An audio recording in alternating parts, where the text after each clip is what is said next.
As-tu déjà réfléchi au nombre de femmes de Dieu qui sont dans les églises, mais qui sont prisonnières de l'addiction à la pornographie? Eh bien, c'est ça le tabou, n'est-ce pas? Les gens n'en parlent pas. Mais il n'y a pas que les hommes qui sont prisonniers de cette addiction. Frère, l'ennemi a agi de manière subtile, personne ne s'en rend compte.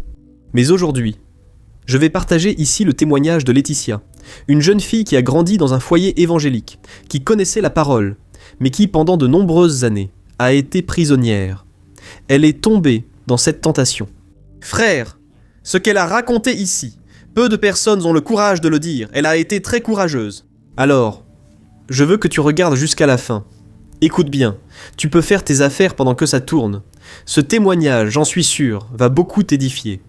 D'ailleurs, chaque jour, je partage des témoignages qui impactent des milliers de personnes. Je crois que toi aussi tu seras impacté et que ta vie va changer à partir d'aujourd'hui. Amen. Écoute bien. Pasteur, je m'appelle Laetitia et tout a commencé quand mes parents ont acheté un téléphone portable pour Noël pour moi et mon frère. Ils n'avaient aucune idée du monde qui s'ouvrait à nous à ce moment-là. Nous non plus, nous ne savions pas ce qui allait arriver. Je me souviens qu'à l'école ou dans les groupes d'amis, les gens faisaient toujours des blagues. Ils se moquèrent de moi, disant que j'étais très innocente, très naïve, et je ne savais même pas ce que cela signifiait. Et parfois, ils faisaient des blagues un peu bêtes, utilisaient des mots nouveaux et je ne savais pas ce que c'était. En rentrant chez moi, j'ai fait des recherches sur mon téléphone et j'ai été horrifié par ce que je découvrais sur Google. Mais ma curiosité persistait. Je ne voulais pas juste connaître la signification, mais aussi voir une image. Et avant que je ne m'en rende compte, j'ai commencé à devenir accro à la pornographie. Je suis tombé dans un gouffre si profond que ma routine est devenue un enfer. Je me réveillais, et la première chose que je faisais était de regarder de la pornographie sur mon téléphone. La journée était claire, le soleil brillait dehors, et je restais là, hypnotisé par cet écran. Quand j'ai enfin réussi à lever les yeux, il faisait déjà nuit noire, une obscurité totale. Je passais des heures et des heures d'affilée à consommer ça de façon désespérée. Et il y a eu une période où la dépendance est devenue si forte que je cliquais sur les vidéos, et je me rendais compte que j'avais déjà vu cette même scène plusieurs fois, parce que je connaissais déjà par cœur les sites et la manière d'y accéder. La lutte dans ma tête était si intense que ça me détruisait. Je disais à Dieu que je ne voulais plus continuer comme ça, mais je n'y arrivais pas. Je demandais pardon, encore et encore. Je pensais que ce secret devrait m'accompagner jusqu'à la tombe, parce que si les gens le découvraient, j'étais foutu. Alors, tout ce que je demandais à Dieu, c'était qu'on règle ça seul, en secret, pour qu'on puisse régler ça entre nous, et que personne ne le sache jamais. Mais le Seigneur, dans son infinie miséricorde, continuait à parler au plus profond de mon cœur, d'une manière si douce, si patiente, me demandant simplement de lui remettre cela. Mais vous savez, frère, parfois on pense qu'on peut négocier avec le péché dans l'obscurité de la chambre, mais la vérité, c'est que le diable adore le secret. Tant qu'on reste caché, il continue à contrôler la situation et à nous opprimer avec la culpabilité. Frère, pour que vous compreniez comment j'en suis arrivé là, je dois remonter un peu dans le temps et vous raconter un peu mon histoire. Je suis né à Maceió, dans l'Alagoas, dans une famille très bénie. À cette époque, j'étais le plus jeune de 4 enfants, mais ensuite ma mère a eu d'autres enfants et nous sommes devenus 7 au total. Nous avions une vie très simple et nous étions très proches. Ma grand-mère habitait dans la même rue. La maison était toujours pleine de cousins et tout était très paisible. Nous ne sommes pas restés longtemps à Maceió. J'avais environ 6 ans quand Dieu a mis un appel fort dans le cœur de mon père pour partir de là. Alors nous avons commencé à prier. Et il a ressenti la direction du Saint-Esprit d'organiser tout et de déménager dans une toute petite ville qui apparaissait à peine sur la carte, à l'intérieur de Goiás, appelée Rialma. Nous avons fait nos valises, mis toute la famille dans la voiture et nous sommes partis pour cette ville. Et c'est exactement là, dans l'intérieur de Goiás, que Dieu a commencé à mettre notre famille sur la bonne voie et nous a présenté aux bonnes personnes. Mon père, qui prêchait toujours la parole, Dieu a commencé à beaucoup l'utiliser là-bas à l'église. Et après avoir noué quelques amitiés, ils nous ont invités à déménager à Vitoria. Dans l'état d'Espírito Santo, où je vis aujourd'hui, je comprends que c'était aussi une direction du Saint-Esprit. Mais la période où nous avons vécu à Rialma a été marquante pour moi, pour une raison qui touche à l'éternité. C'est là que j'ai donné mon cœur à Jésus. Je me souviens parfaitement d'être assise entre ma mère et ma grand-mère pendant le culte, et à un certain moment, à la fin, lors de l'appel, elles m'ont regardé et m'ont demandé si j'avais déjà accepté Jésus dans mon cœur. J'ai répondu que non, mais que j'avais très envie d'accepter. Alors elles m'ont dit de simplement fermer les yeux et de répéter le nom de Jésus pour l'appeler. J'ai commencé à dire « Jésus, Jésus, Jésus » et soudain frère, des larmes ont commencé à couler sur mon visage. J'étais encore un enfant et je me suis demandé pourquoi je pleurais à ce moment-là. Mais la vérité, c'est que j'ai ressenti un amour si pur que je ne pouvais pas retenir mes larmes.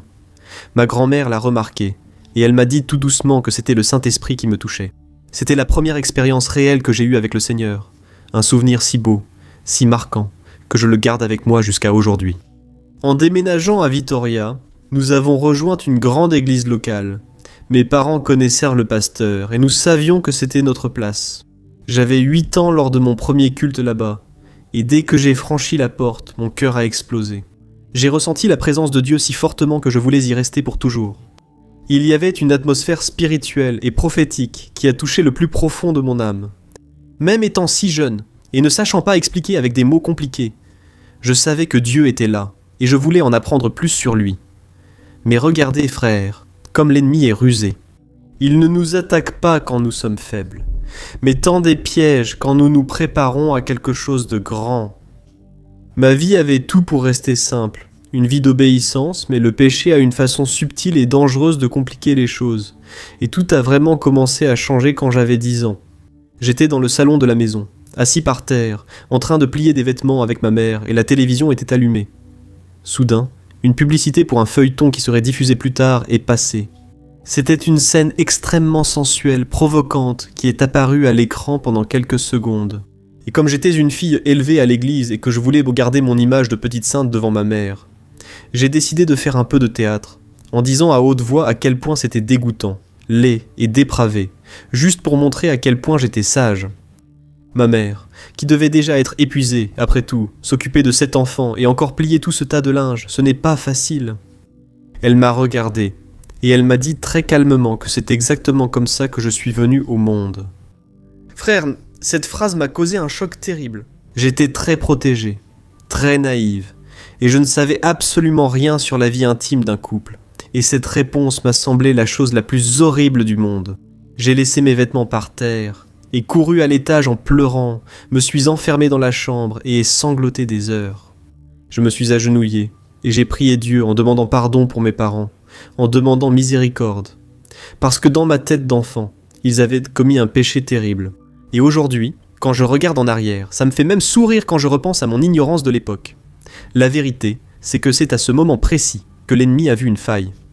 Il a profité de cette confusion et de ce choc pour semer des doutes dans mon esprit à propos de Dieu, de mes parents et de ma marche chrétienne. Cette porte ouverte a amené un esprit de perversion dans ma vie. À cause de ce traumatisme et de cette confusion dans mon esprit, la honte s'est installée dans mon âme. J'ai commencé à croire que j'étais sale d'avoir découvert cela, et que Dieu me regardait avec désapprobation tout le temps. Chaque pensée est devenue une torture. Je regardais mes parents, et je ressentais de la distance, comme si la sainteté que je voyais en eux s'était effondrée dans ma tête d'enfant. La peur d'être rejeté par Dieu et par ma famille était si étouffante que je ressentais une pression physique dans ma poitrine chaque soir avant de dormir. Mais fais bien attention à ça.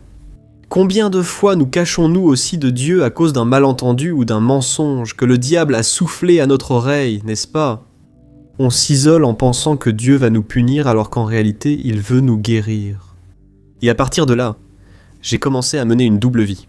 D'un côté, j'avais un véritable amour pour Dieu, une passion sincère pour les choses de l'Église, mais de l'autre côté, j'ai commencé à nourrir un monde secret de fantasmes sexuels dans mon esprit. Peu avant d'avoir mon portable, j'inventais des histoires et scénarios érotiques dans ma tête. Parfois, je montais dans ma chambre en disant que j'allais faire une sieste l'après-midi, mais c'était juste pour rester allongé à nourrir ces fantasmes pécheurs. J'avais très peur de demander à quelqu'un si c'était normal, parce que je ne voulais pas que quelqu'un sache que j'avais de mauvais désirs, des désirs pécheurs. Alors, j'ai gardé cette pourriture et ce secret pendant des années, entre mes 10 et 13 ans. Et pendant cette même période, notre maison est devenue un champ de bataille spirituelle. Certains de mes frères et sœurs aînés traversaient aussi des crises de foi et ont commencé à s'éloigner en commettant des péchés auxquels nous n'étions pas habitués.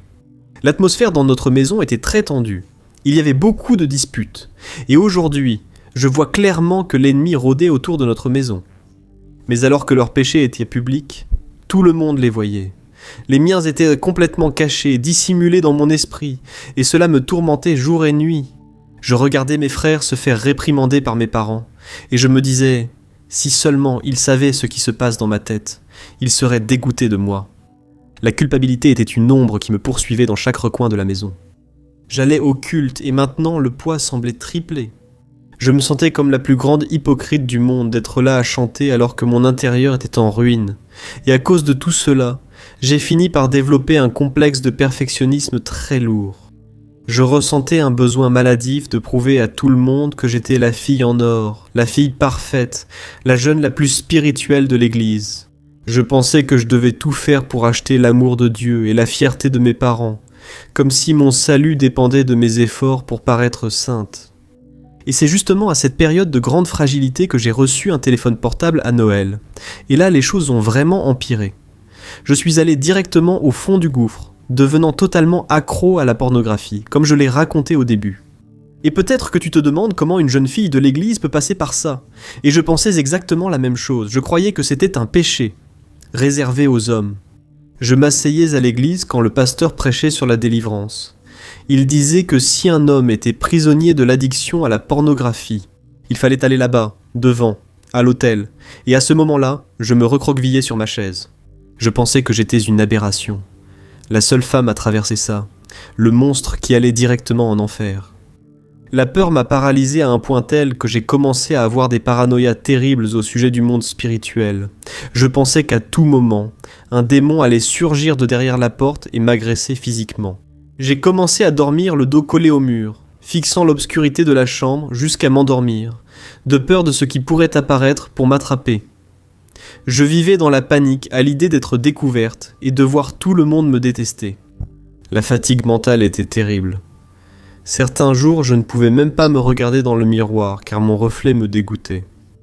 Le manque de sommeil a commencé à affecter mes études, ma santé, et je vivais avec de profondes cernes, faisant semblant d'être fatigué à force d'étudier, alors qu'en réalité je passais mes nuits entières à nourrir les désirs de la chair. Combien de fois il était déjà 5 heures du matin, 6 heures du matin, et le sentiment de culpabilité était terrible. Le vide dans mon âme était absurde, mais je n'arrivais pas à m'en libérer. Le pire dans tout ça, c'est que même dans cette saleté, je prenais de plus en plus de responsabilités dans l'église. Je suis entré dans le ministère de louange et très vite j'ai commencé à diriger le groupe. Je suis aussi entré dans la direction des jeunes et mon esprit était en ébullition. Je disais, Dieu, comment est-ce possible ? Je t'aime vraiment. Je ressens ta présence quand je chante. Mais pourquoi je n'arrive pas à être libéré ? Qu'est-ce que je dois faire ? Et chaque fois que je finissais de regarder ces vidéos, je courais à la salle de bain, je mettais la douche en marche et je pleurais beaucoup. Je prenais l'éponge. Je frottais ma peau si fort que ça me brûlait, en essayant d'enlever cette saleté de moi. Je suppliais Dieu de me purifier. Je disais, Seigneur, s'il te plaît, enlève ça de moi, ne me laisse plus succomber à la tentation. Mais malgré tout, je n'acceptais pas le pardon de Dieu. Je croyais ne pas le mériter sans comprendre la grâce du Seigneur. C'est comme dans la Bible, non ? Jésus a réprimandé les pharisiens pour laver seulement l'extérieur de la coupe, laissant l'intérieur sale. Je faisais pareil, je soignais l'apparence, mais je mourais intérieurement. Et quand j'ai eu 16 ans, je suis allé au grand congrès de jeunes dans notre église de soutien. Et pendant le culte, une missionnaire est montée à l'autel et a commencé à raconter son témoignage, en se concentrant précisément sur la douleur de porter un péché caché. Frère, quand elle parlait, on aurait dit qu'elle lisait ma biographie. Mon cœur s'est mis à battre très fort et j'ai pensé que c'était mon moment, que c'était Dieu qui voulait me libérer. Mais la fierté et la peur d'être exposé ont parlé plus fort. J'ai regardé autour de moi, vu ceux qui me connaissaient comme leader de louange, et pensé que je ne pouvais pas subir cette honte devant tout le monde. J'ai conclu un accord avec Dieu dans ma tête. J'ai dit comme ça, Dieu, je ne vais pas me lever ici devant tout le monde aujourd'hui, mais je promets que dès que je rentrerai à la maison, je vais tout avouer à mes parents. Frère, dès mon retour de voyage, j'ai appelé mes parents pour leur dire que je regardais des choses mauvaises sur Internet. Je n'ai pas eu le courage d'utiliser le mot pornographie, ni de raconter la gravité réelle de l'addiction. Mais j'en ai dit assez pour soulager ma conscience. Ils m'ont pris dans leurs bras, pardonné et étaient très heureux de mon attitude, surtout après plusieurs jours loin de la maison où je leur avais manqué. Je suis parti en pensant avoir résolu le problème. Je pensais que j'étais guéri parce que j'avais confessé, et la Bible dit que nous serons guéris en nous confessant les uns aux autres. Mais la vérité, c'est que j'avais seulement mis un pansement sur une blessure qui était pourrie à l'intérieur, sans aucun changement dans mon cœur. Et l'année suivante, quand j'ai eu 17 ans, les choses ont pris une tournure effrayante. La guerre spirituelle contre ma vie est montée d'un cran. J'arrivais à passer du temps sans rien regarder.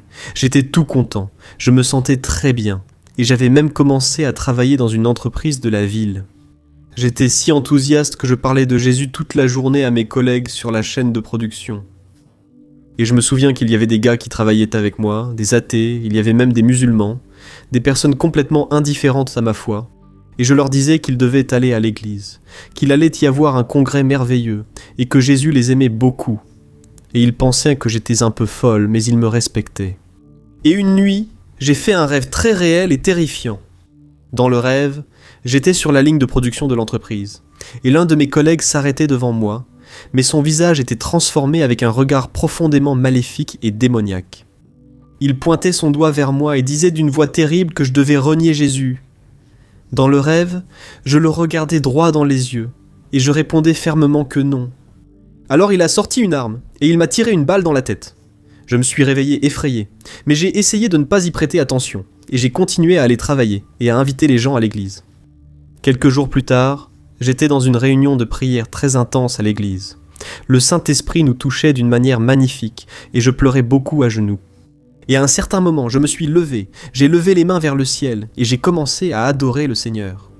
Et à un moment donné, frère, je me suis mis debout, mes jambes ont flanché, et je me suis tout simplement évanoui, je suis tombé directement par terre. Et comme mon église est pentecôtiste, les frères qui étaient autour ont pensé que j'étais en état de ravissement ou que j'étais tombé sous la puissance de Dieu. Mais moi, au fond de moi, j'ai senti que c'était vraiment étrange.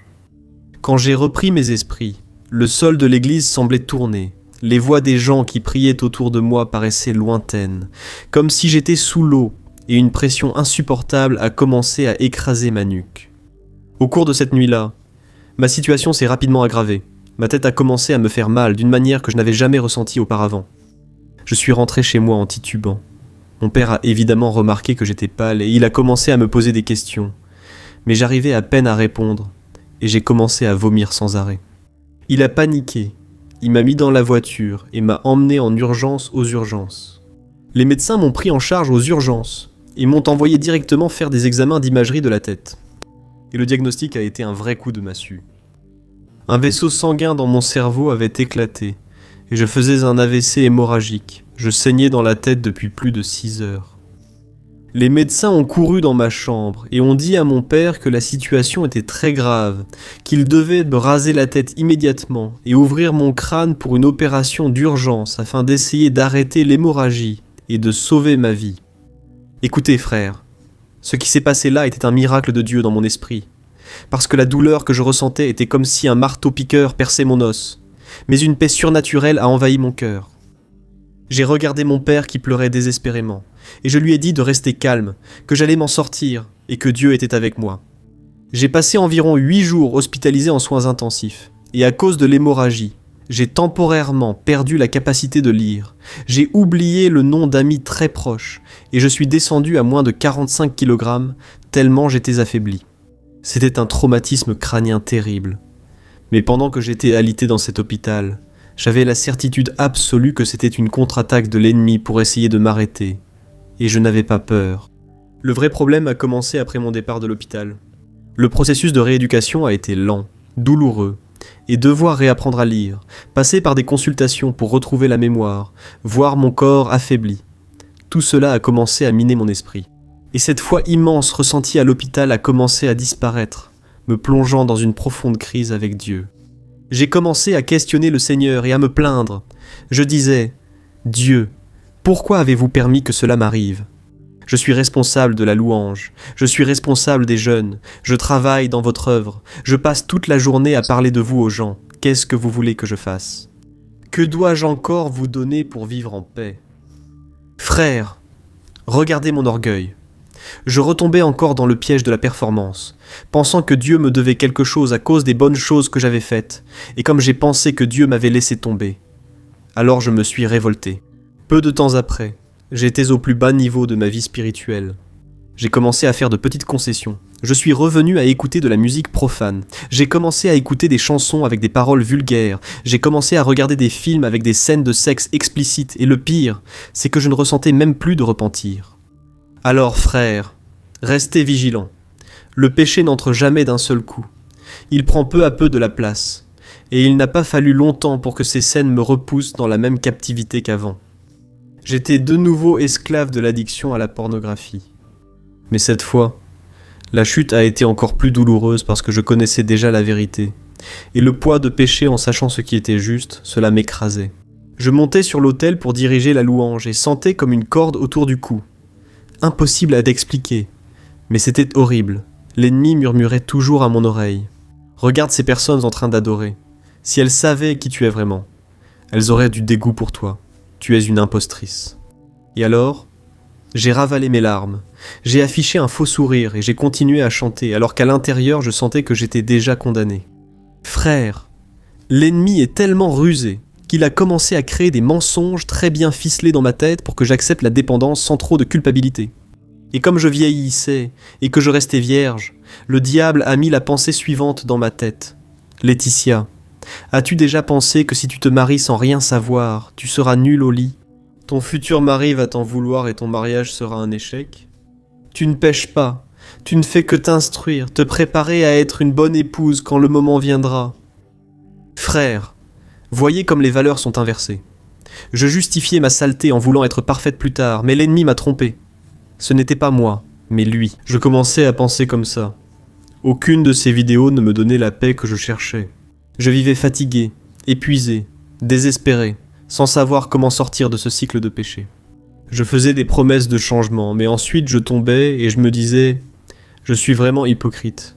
Jusqu'à ce que nous arrivions en 2020. J'étais assise à la table de mon bureau, travaillant à la maison pendant la pandémie, quand la présence du Saint-Esprit est entrée dans cette pièce d'une manière très claire. Ce n'était pas une voix audible, mais j'ai ressenti très fortement dans mon cœur que Jésus était là, me regardant. Et il m'a parlé, j'en suis convaincu. Il m'a dit qu'à ce moment-là, il était en train de briser toutes mes défenses pour que je puisse enfin me livrer à lui une bonne fois pour toutes. Frère, il y a eu une bataille violente en moi.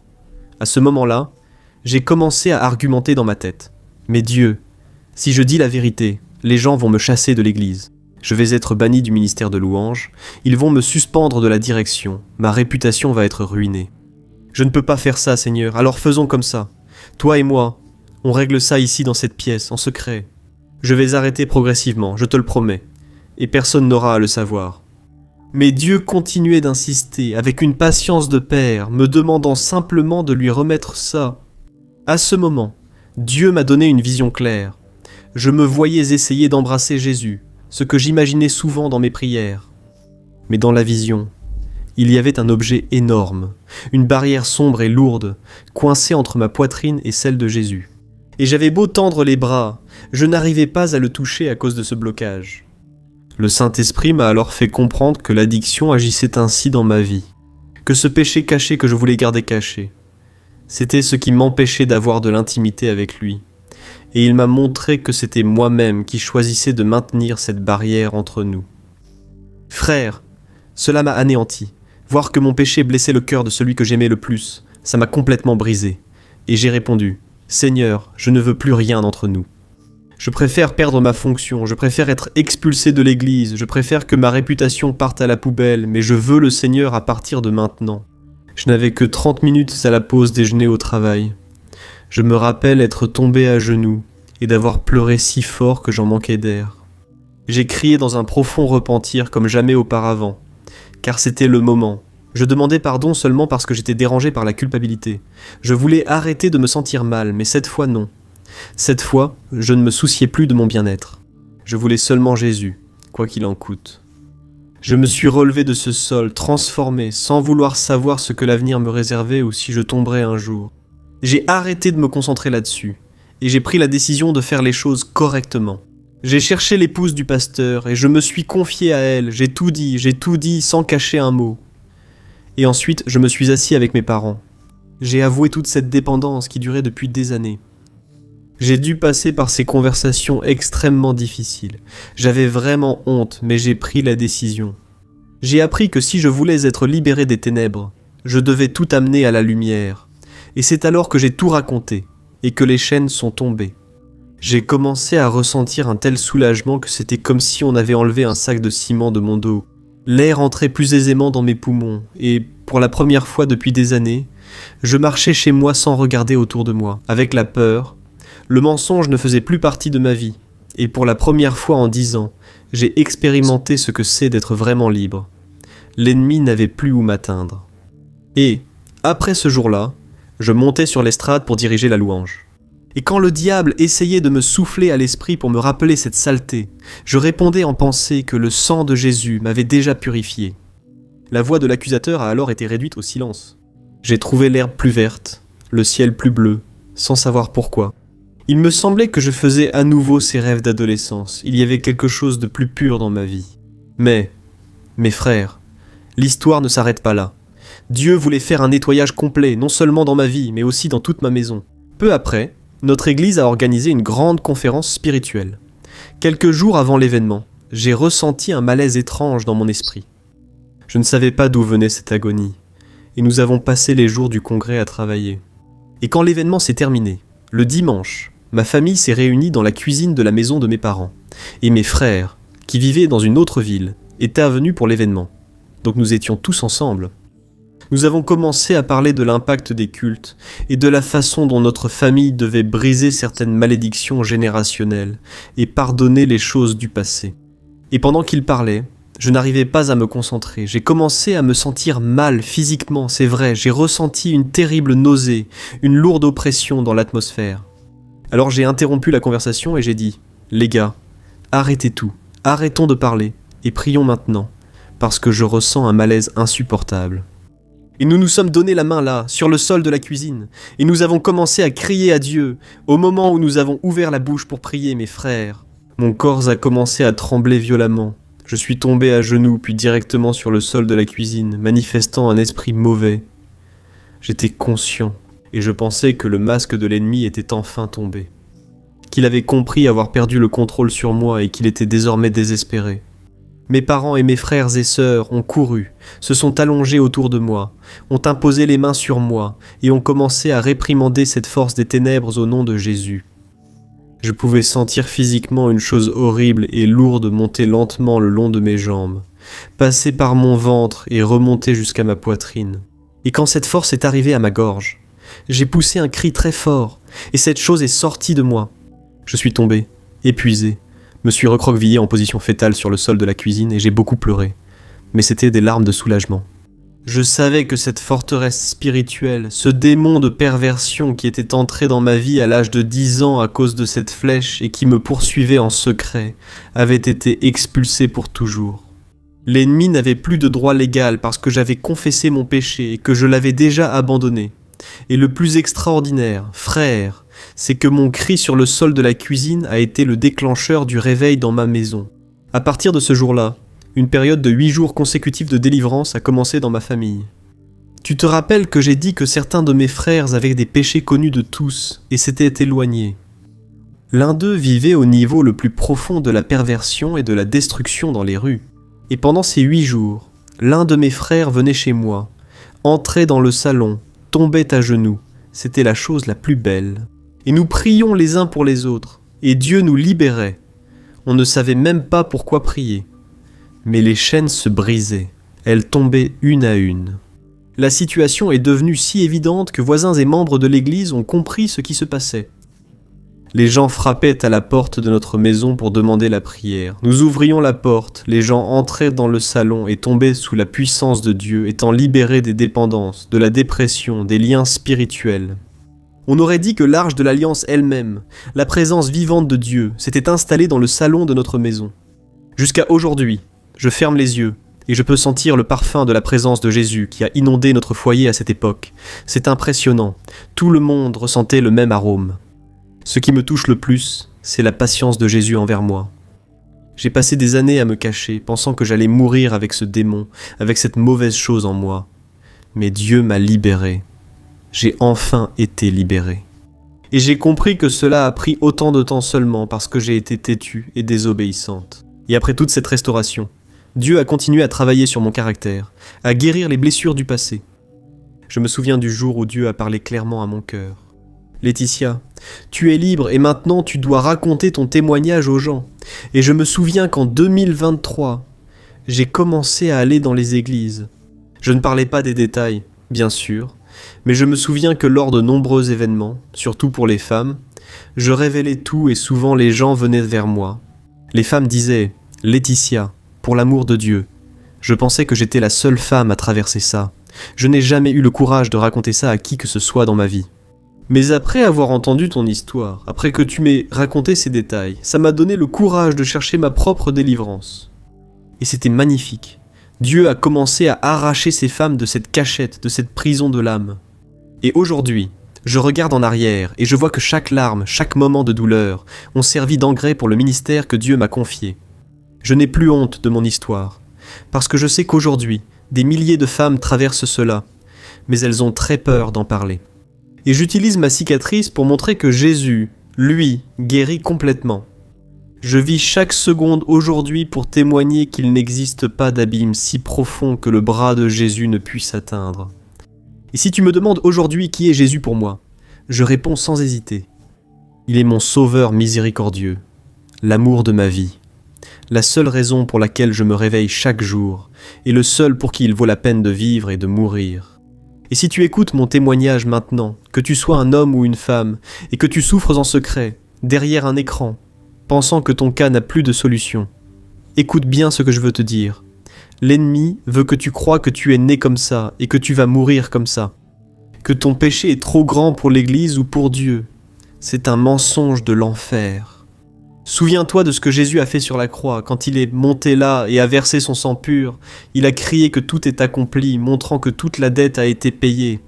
Amen.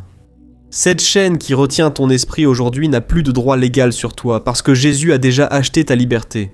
Tu n'as plus besoin de porter cette culpabilité, pas un jour de plus. Et peu importe si tu es ses responsables de louange, pasteur de l'église, un jeune de la direction ou quelqu'un qui vient d'arriver, Dieu ne cherche pas ta perfection feinte, il cherche ton honnêteté. Il veut que tu arrêtes de lutter avec tes propres forces et que tu laisses le Saint-Esprit agir, parce que par ta propre force, tu n'y arriveras pas. Mais si Jésus entre dans ta vie, si tu te repens vraiment de tout cœur et que tu confesses tes erreurs, il te pardonnera. Ne laisse plus la honte et la peur voler ton identité ni ton éternité. Aujourd'hui peut être le premier jour de ta nouvelle vie de liberté. Amen. Ouvre tes bras à Jésus. Donne-lui ton cœur tout entier. Il t'aime bien plus que tu ne l'imagines. Alléluia. Frère, je suis le pasteur Antonio Junior. J'ai raconté ce témoignage de Laetitia, et j'ai été tellement touché. Et je crois que toi aussi tu as été touché, transformé. Toi, qui es une femme surtout. Je sais qu'il existe un grand tabou. Souvent ce sont les hommes qui tombent dans ce péché, n'est-ce pas? Mais les femmes aussi deviennent esclaves. Et Dieu veut te libérer, toi aussi qui es père. Fais attention à ce que tes enfants consultent sur Internet, sur le téléphone portable. De nos jours, le monde entier entre là. Par l'écran du téléphone, c'est très dangereux. Et ne donne pas non plus cette image que c'est quelque chose d'absurde. Non, mes frères, nous pouvons tous tomber. Même les plus grands saints sont susceptibles de commettre les pires péchés. C'est ce que j'ai appris dans mon propre parcours. C'est pourquoi nous ne pouvons pas être trop légalistes, ni trop exigeants. Nous devons, en effet, faire attention à nos enfants, à notre propre vie. Et donc, plus nous parlerons de ce sujet, plus nous apporterons de la lumière à ces ténèbres. Amen. Si tu as aimé, partage maintenant. Je sais qu'il y a beaucoup de gens qui traversent cela. Je vais aussi laisser ici à l'écran 2 témoignages qui vont beaucoup t'édifier. Je t'attends dans la prochaine vidéo. Que Dieu te bénisse puissamment. Je t'embrasse bien fort.